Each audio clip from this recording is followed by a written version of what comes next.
இந்த வீட்டில் என்னிலும் பெரியவன் இல்லை. யார் சொல்றா இந்த வார்த்தைய? யோசேப்பு என்கிற ஒரு வாலிபன் சொல்லுகிற ஒரு வார்த்தை. இப்ப இந்த யோசேப்பு யார்? எபிரேயன். இந்த யோசேப்பு எப்படி இந்த எகிப்துக்கு வந்தான் என்று சொன்னால், தன் தகப்பனாகிய யாக்கோபுக்கு 12 பிள்ளைகள், 12லே இவன் 11வது பிறந்தவன். இவனை அதிகமாக தகப்பன் நேசித்தான். இவனுக்கு தேவன் தரிசனத்தை கொடுத்தார். எதிர்காலங்களிலே இந்த ஜனத்தை காக்கும்படி, இந்த ஜனங்களுக்கு ஒரு ஜீவரட்சணை உண்டாக இருக்கும்படி ஆண்டவர் அவனுக்கு தரிசனம் கொடுத்தார். அந்த தரிசனத்தை தன் சகோதரனிடத்தில் சொன்னான். அந்த தரிசனம் தன் சகோதரன் மேல் நிறைவேறுமோ என்று சொல்லி சகோதரர்கள் மற்ற 10 பேரும் இவன் மேல் பொறாமை கொண்டு இவனை கொல்ல வேண்டும் என, அழித்து போட வேண்டும் என்று நினைத்தார்கள். அப்படி நினைத்து ஒரு முறை அவனை குழியில தூக்கி போட்டார்கள். அந்த குழியில இருந்து காத்து அவனை கொன்று போடலாம் நினைக்கும் போது அவங்களுக்குள்ளாக ஒரு எண்ணம் வருது. எகிப்துக்கு போகிற சில கூட்டத்தை பார்க்கிற அந்த கூட்டம் இஸ்மவேலர்கள். அந்த இஸ்மவேலருடைய கரத்திலே யோசேப்பை விற்று போட்டார்கள். அந்த இஸ்மவேலர்கள் யோசேப்பை கொண்டு போய் எகிப்திலே விற்றார்கள். அங்கே எகிப்தில் இருக்கிற ஒரு அதிகாரியில் ஒருவன், போத்திபார் என்கிற ஒரு மனிதன், அந்த எபிரேயனாக அடிமையாகி யோசேப்பை அவன் விலைக்கு வாங்கினான். அவன் விலைக்கு வாங்கி கொண்டு போய் அவனுடைய வீட்டில் இருக்க அநேக அடிமைகளோடு கூட இவனையும் வைத்து வேலை செய்ய வைத்தான். இவன் வேலை செய்கிறான். அங்க இருக்கிற எல்லா வேலைகளையும் செய்யும் போது அவனுக்கு கொடுக்கப்பட்ட அந்த வேலைகளை அவன் நேர்த்தியாக செய்யும் போது வசனம் சொல்கிறது, அவன் செய்வதெல்லாம் கர்த்தர் வாக்கிய பண்ணினார். அல்லேலூயா. அப்போ அவனை விலைக்கு வாங்கிட்டு போன அந்த எஜமான் பார்க்கிறான், போத்திபார் பார்க்கிறான், எல்லாரும் வேலை செய்யறான், எல்லாரும் அடிமை தான், எல்லாருடைய காரியத்தில் ஒரு திருப்தி இல்லையே. ஆனா இந்த அடிமை செய்கிற வேலையில ஒரு திருப்தி இருக்கு, இவன் செய்கிற காரியத்தில் ஒரு மனரம்யம் இருக்கு. அதை பார்த்து கொண்டே இருக்கிறான் பல நாட்களா. அவனுக்கு ஒன்று தெரிந்து போயிட்டு, அவன் ஆராதிக்கிற அல்லது அவனுடைய தெய்வம் அவனோடு கூட இருக்கிறார் என்று சொல்லி. அல்லேலூயா. அப்படிப்பட்ட இருந்த அந்த மனிதனுக்கு ஒரு ப்ரமோஷன் கொடுக்கிறான் அந்த எஜமான். என்ன ப்ரமோஷன் கொடுக்கிறான்? இந்த வேலையிலெல்லாம் உண்மையா இருக்கிற இவனை நான் என் வீட்டில் கொண்டு போய் வச்சு வீட்டில் இருக்கிற எல்லா காரியத்தை இவன் வசமா நான் ஒப்பு கொடுப்பேன். ஆனால் எனக்கு வீட்டுடைய மற்ற காரியங்களை குறித்து விசாரிக்கிற பாரம் குறையும் என்று சொல்லி அறிந்து அவன் தன் வீட்டுக்கு அவனை எஜமானனாய் மாற்றினான். அல்லேலூயா. ஒன்றே ஒன்று மட்டும்தான் விலக்கினான். எதை விலக்கினான்? அவனுடைய மனைவியை மட்டும் விலக்கி வைத்து விட்டு மிச்சம் எல்லாம் அவனுடைய கரத்திலே கொடுத்தான். அதனால்தான் யோசேப்பு சொல்லுகிறான், அந்த 9ஆம் வசனத்தில் வாசிக்கும் போது, இந்த வீட்டில் என்னிலும் பெரியவன் இல்லை. அவங்க சொல்றான் பாருங்க, நீ அவருடைய மனைவியா இருக்கிறபடினால் உன்னை தவிர வேறொன்றையும் அவர் எனக்கு விலக்கவில்லை. அல்லேலூயா. அப்ப அவன் சொல்லுகிறான் பாருங்க, உன்னை மட்டும்தான் விலைக்கிறேன், எல்லாம் என்னுடைய ஆளுகைக்குள் இருக்கு. அப்ப எல்லாம் என் வசமா கொடுக்கப்பட்டதினாலே என்னிலும் பெரியவன் இல்லை. அல்லேலூயா. அப்ப என்னிலும் பெரியவன் இல்லை என்று சொன்னால் அர்த்தம் என்ன? நம்பத்தக்கவன் யோசேப்பை போல ஒருவரும் இல்லை. முதல்ல நம்ம ஆண்டவருக்கு எப்படி இருக்கணும்? நம்பத்தக்கவரா இருக்கணும். ஆண்டவருக்கு நம்ம நம்பத்தக்கவங்களா இருந்தா மற்றவங்களுக்கு நம்ம நம்பத்தக்கவங்களா இருப்போம். அல்லேலூயா சொல்லுங்க. நம்பத்தக்க, நம்பிக்கைக்குரியவன். நம்பிக்கைக்குரியவன். ஒரு பொறுப்பை ஒருத்தட்ட கொடுக்கறாங்க அப்படின்னா எதனால கொடுக்கறாங்க?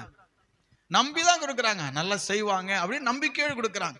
அப்ப நமக்கும் ஒரு எண்ணம் இருக்கு, சரி நம்ம நம்பி இந்த பொறுப்பை தந்திருக்கிறாங்க, நம்மளும் அதை சரிவர செய்யணும், அவங்களுக்கு நம்ம உண்மையா இருக்கணும், நமக்கு எந்த கெட்ட பேரை வரக்கூடாது நினைக்கிறவர் தன்னிலும் பெரியவன் ஒருவரும் இல்லை என்று சொல்லலாம். அல்லேலூயா.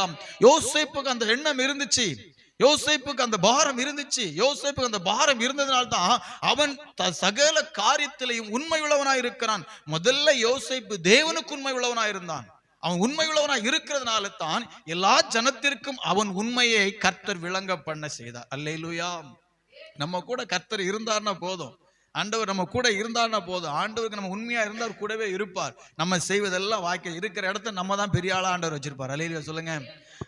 அதிகாரியாய் மாற்ற எதற்கு? அந்த போத்திபாருடைய வீட்டுக்கு, அவனுடைய வேலைக்காரனுக்கு, அவனுடைய சகல விவசாய நிலங்களுக்கும் எல்லாவற்றுக்கும் அவனை யோசேப்பை அதிகாரியாக்கி வச்சிருக்கு. 2வது ஒரு அதிகாரம் கொடுக்கப்பட்டுச்சு, அது பார்வோன் கொடுத்தது, அது மொத்த எகிப்துக்கும் கொடுக்கப்பட்டுச்சு. சங்கீதம் 105 சொல்லும்போது சொல்லப்பட்டிருக்கு, அவனை ஆண்டவனாய் மாற்றினார் அப்படின்னு சொல்லி. அவர் ஆண்டவரா, ஜனத்திற்கு ஆண்டவர். ஏன்னா அவங்ககிட்ட எல்லாம் முறையிடணும். ஏன் அப்படின்னா நம்பத்தக்கவராய் இருந்தான். நம்பிக்கைக்குரிய ஒரு மனிதன் உலகத்திலே அவனை போல ஒருவரும் இல்லை. அல்லேலூயா சொல்லுங்க. நம்ம ஆண்டவருக்கு நம்பிக்கைக்குரிய ஆண்டவர் நம்பணும். இன்னைக்கு ஏன் ஆண்டவர் நம்மளை தேடி வந்தாரு? எதுக்கு நம்ம ரட்சித்தாரு? எதற்காக தம்முடைய ஜீவனை நமக்கு கொடுத்தாரு இயேசு? எதுக்காக அவருடைய இரத்தத்தை நாம் கழுவப்பட்டிருக்கிறோம்? நாம் அவருக்கு உண்மையாய் சாட்சியாய் ஜீவிப்போம் என்பதை ஆண்டவர் நம்பினார். அல்லேலூயா. அழைக்கப்பட்ட அநேகர் அபாத்திரராய் போனார், நம்பிக்கையற்றவர்களாய் போனார்கள். நம்பிக்கைக்குரியவளா, தேவனுக்கு நம்பிக்கைக்குரியவளா இல்ல, தேவனுக்கு நம்பிக்கைக்குரியவர்களாக இருப்பார்களே, ஆனால் அவர்கள் நிமித்தம் தேவ நாமம் மகிமைப்படுமே தவிர அவர்கள் நிமித்தம் தேவ நாமம் தூசிக்கப்பட. இப்ப சீசர்கள் 12 பேரை தெரிந்தெடுத்தால் ஒருத்தன் நம்பிக்கைக்குரியவனா இல்லாமல் போனான். அவன் நம்பிக்கைக்குரியவனா இல்லாதனாலே அவனுடைய சொந்த ஜீவியம் முடியும் போது பரிதபிக்கப்பட்ட நிலவரத்தில் முடிந்து போனது. அல்லேலூயா. அப்போஸ்தலனாகிய பவுல் சவுலா இருக்க நாட்கள் ஆண்டு தெரிந்து கொண்டார். அவன் நம்பிக்கைக்குரியவனா இல்ல, அவன் நியாயப்பிரமாணத்துக்கு அவன் வைராக்கியம் பாராட்டுகிறவன். அந்த நியாயப்பிரமாணமே நான் தான் என்று சொல்லி தன்னை அவனுக்கு வெளிப்படுத்தி கொடுத்த போது அந்த சர்வ வல்லமல்ல தேவனுக்கு நம்பிக்கைக்குரியவனாய் மாற்றப்பட. அவனை போல பெரியவன் இல்லை. அல்லேலூயா. அநேக நிருபங்களை எழுதினான். தேசங்கள், கிராமங்கள், பட்டணங்கள் தோறும் போய் இயேசு கிறிஸ்துவை குறித்து பிரசங்கித்தார், சுவிசேஷத்தை அறிவித்தார், ஜனங்களுக்கு அற்புதங்களை செய்தார், மரித்தோரை எழுப்பினார், அநேகருக்கு இயேசு கிறிஸ்துவை சிருஷ்டாந்தப்படுத்தினார். ஏன்? நம்பிக்கைக்குரியவன். நம்ம நம்பிக்கைக்குரியவன் ஆண்டவர் காலை வேளையில பார்க்கிறார். அல்லேலூயா சொல்லுங்க. நாம ஆண்டவருக்கு நம்பிக்கையா இருக்கணும். மனுஷன் நம்பினா சரி, நம்பாட்டாலும் சரி, நம்ம ஆண்டவருக்கு உண்மையா இருந்தா எல்லா இடத்துலயும் உண்மையா இருப்போம். அதுக்காக நம்ம அவங்க மேல அப்படி நினைச்சிடக்கூடாது, இப்படி நினைச்சிடக்கூடாதுன்னு பயந்து ஜீவிக்க வேண்டிய அவசியமே கிடையாது.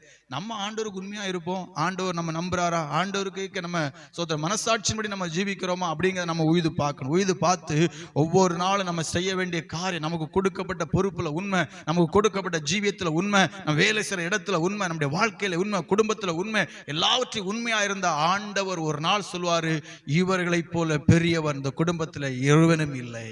அவ்வளவுதான். நம்ம இப்ப பேசுறவங்க சொல்லுங்க, குறை சொல்லிட்டே இருப்பாங்க. தமிழ் ஒரு பழமொழி சொல்லுவாங்க, அதாவது உலவாய மூடிடலாம், ஊர்வாய என்ன செய்ய முடியாதான், மூடவே முடியாது. அப்ப குறை சொல்றவன என்ன செய்ய முடியாது சொல்லுங்க, வாயை மூடவே முடியாது. குறை சொல்றவன் அவன் அப்படியே பிறந்துட்டான், அதனால குறையே அவனுக்கு வாழ்க்கையாகி போச்சு. நிற குடம் தழும்பாது, குறை குடம் தழும்பும், ஆடிக்கிட்டே இருக்கும். இவன் குறை உள்ளவன், அதனால எங்க வாழ்க்கை அவன் கண்ணு எதை பார்த்தாலும் குறையாதான் தெரியும். இல்லையா சொல்லுங்க. ஒரு பழமொழி சொல்லுவாங்க, மஞ்சள் காமல கண்ணு உள்ளவனுக்கு எதை பார்த்தாலும் எப்படிதான் தெரியுமா, மஞ்சளாதான் தெரியும். அது குறை யார்கிட்ட இருக்கு, எங்க இருக்கு, கண்ணுல இருக்கு. ஏன்? பெரியவனா இல்ல, நம்பிக்கைக்குரியவனா இல்ல. அதனால மனுஷன் மத்தியில நம்முடைய நியாயத்தை, நீதியை விளங்க பண்ணுவதற்கு போராட வேண்டிய அவசியமே கிடையாது. அது ஆண்டவர் ஒரு நாள் நம்முடைய நீதியை விளங்க பண்ண செய்வார். நாம் தேவனுக்கு முன்பாக நம்பிக்கைக்குரிய. யோசேப்பு எவ்வளவு தைரியமா சொல்றான் பாருங்க, இந்த வீட்டில் என்னிலும் பெரியவன் ஒருவனும் இல்ல. அல்லேலூயா. ஆமா, மொத்தமே தான். எஜமான் வந்த உன்கிட்ட கேள்வி கேட்க மாட்டாரு, ஏன் இப்படி எல்லாம் வேலை நடந்திருக்கு, இதெல்லாம் இப்படி எல்லாம் இருக்கு, இப்படி எல்லாம் சீர்கேடான காரியம் நடந்திருக்கேன்னு சொல்லி உங்ககிட்ட வந்து கேட்க மாட்டாரு. கேள்வி ஏன்ட்டு தான் கேட்பாரு. அல்லேலூயா சொல்லுங்க. அன்னைக்கு பாரம் இருந்துச்சு போத்திபாருக்கு, வேலைக்காரன் வேலை ஒழுங்கா செய்தானான்னு தெரியலையே, பணத்தை கொண்டு வீட்டில் கொண்டு கொடுத்தானா தெரியலையே, விவசாயம் விளைஞ்ச நெல்லை கொண்டு கொடுத்தானா, அரிசியை கொண்டு கொடுத்தானான்னு தெரியல, பாரம் இருந்துச்சு அவனுக்கு. அங்க பார்வன் அங்க உள்ள வேலையும் பார்க்கணும், இங்க வந்து வீட்டில் உள்ள காரியத்தையும் பார்க்கணும். ஒரு மனுஷன் என்னெல்லாம் செய்வான், ஒண்ணுமே முடியல. இப்ப இந்த பொறுப்பு யோசேப்பு வசமா கொடுக்கப்பட்ட போது அவனுக்கு ஒரு விடுதலை, ஒரு ஃப்ரீனஸ். வர்றான் போறான், என்னப்பா நடக்குது, எப்படி நடக்குது, எல்லாம் நல்ல நடக்குது, எஜமான ரைட்டு பார்த்துக்கொள்ளு போ. தன்னிலும் பெரியவன் ஆண்டவர் அப்படிதான் பார்க்க. நம்மகிட்ட ரட்சிப்பை கொடுத்துட்டாரு, அவருடைய ரத்தத்தை நமக்காக சிந்தி அந்த ரட்சிப்பை நமக்கு கொடுத்துட்டாரு. நம்ம இந்த பாவத்திலிருந்து விடுவித்துட்டாரு, பாவ அடிமைத்தனத்தை நம்ம விடுவித்துட்டாரு. இப்ப ஆண்டவர் கேட்கிற வாழ்க்கை எப்படி போகுது, ஆண்டவர் உங்களுடைய கிருபை நல்லா போகுது, பெரியவனாயிரு. அல்லேலூயா சொல்லுங்க. எல்லாவற்றையும் நம்ம ஆளுகை செய்யணும். எதையுமே நம்மை ஆளுகை செய்ய நினைக்க கூடாது, நம்ம தான் அதை ஆளுகை செய்யணும். சுபாவங்கள், அப்புறம் பாருங்க பாவ பழக்க வழக்கங்கள், அடிமைத்தனம், எதுவானாலும் நம்மளே அதை ஆளுகை. இதெல்லாம் வந்து ஒரு அசுத்த ஆவியுடைய கிரியை, நம்மளை ஆளுகை செய்யும். இப்ப போத்திபாருடைய வீட்டுல அவன் அதிகாரியா இருக்கிறான், அவன் வசமா எல்லாம் கொடுக்கப்பட்டிருக்கு. இவனை அடிமைத்தனப்படுத்துவதற்கு போத்திபாருடைய மனைவி அவனிடத்துல போராடுகிறார், அவனோடு போராடிட்டு இருக்கிறா. அவன் சொல்றான் பாருங்க, நான் தேவனுக்கு முன்பாக நிற்கிறேன், இந்த பொல்லாப்பெல்லாம் செய்ய முடியாது. அல்லேலூயா. ஏன்? நான் ஆண்டவருக்கு உண்மையா இருக்கிறேன். ஆண்டவருக்கு உண்மையா இருக்கிறனால என்ன கர்த்தர் இதுவரைக்கும் வச்சிருக்கிறாரு, நம்மோட போராடும். நமக்கு ஒரு எண்ணம் மட்டும் இருக்கணும், இந்த பொறுப்பு, இந்த ஜீவன் கர்த்தராகிய இயேசு கொடுத்தது. கைத்தட்டி அல்லேலூயா சொல்லுங்க.